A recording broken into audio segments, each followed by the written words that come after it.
O que eu vejo são muitos homens tentando solucionar a ejaculação precoce indo pelas vias erradas de solução. Eu vou te dar aqui 3 vias erradas de solução que não solucionam, que vai continuar deixando o problema acontecer e que muitos homens que são rápidos e sem controle tentam fazer na tentativa de solucionar. Passar gel, spray, anestesiante no pênis não soluciona a ejaculação precoce. Por quê? Porque vai anestesiar, vai tirar um pouco aqui da sensibilidade, mas o problema da ejaculação precoce continua acontecendo. Sabe por quê? Porque ele não tratou a causa da ejaculação. Se você passa gel, creme, pomada, qualquer coisa aqui para tentar tirar a sensibilidade, não tem lógica. Por quê? Porque o gostoso, o agradável é sentir. É sentir, ter a sensibilidade, mas ter o controle. Se você passa algo para não sentir, que graça tem ficar naquele instante sem sentir nada? E aliás, se você passa algo aqui, esse gel encosta na pessoa que está com você, ela também começa a não sentir mais nada. Então, na hora do momento da transa, do sexo, você passando o gel, spray ou qualquer coisa aqui, também passa nela sem querer e aí ela começa, essa pessoa, a sentir cada vez menos. Daqui a pouco ela também não vê mais por que ter uma nova relação com você se ela também está sentindo pouco. Antes de eu te falar das outras 2 situações, 2 erros que os homens também cometem na tentativa de solucionar e que não vão solucionar, eu quero só falar para você o seguinte: para todos os homens que sofrem com ejaculação precoce, que não têm controle,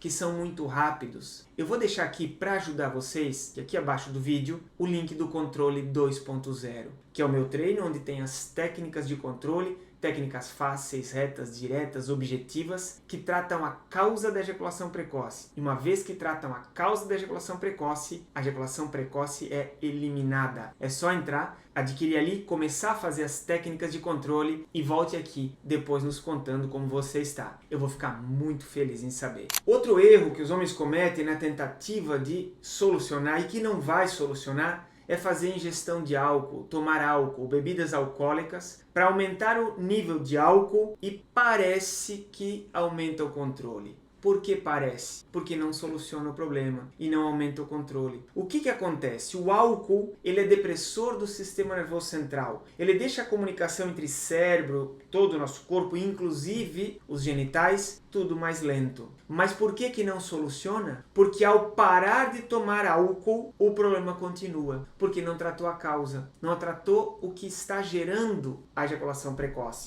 Terceiro erro, e que muitos homens cometem, bater uma antes da relação. Se estimular e até ejacular antes da relação para baixar aquela pressão, baixar aquela intensidade, aquela vontade de ejacular. Por que isso não funciona? Primeiro, porque você pode fazer isso algumas vezes, mas com o tempo vai não funcionar. Se faz a ejaculação acontecer antes da relação, com o passar dos anos, você vai precisar de mais tempo para ter uma nova relação. O corpo vai demorar mais tempo para ter uma nova ereção. Isso só acontece para quem é muito jovem. Com o passar dos anos, não consegue mais e o problema da ejaculação precoce continua ali. Então entenda, não adianta ir pelas vias que não solucionam. Eu te incentivo a ir pelas vias da ciência, com as técnicas retas, diretas, objetivas e que vão lá na raiz do problema e tratam lá o problema. Se você faz as técnicas certas, o controle volta, a segurança volta e pronto. A relação aumenta a qualidade, você vem com o bem-estar, aumenta a tua autoestima, você aborda as mulheres, as pessoas com mais segurança porque você tem o controle. Exatamente. Para te ajudar, vou deixar o link do Controle 2.0 aqui abaixo. Comece hoje, não sofra mais com isso.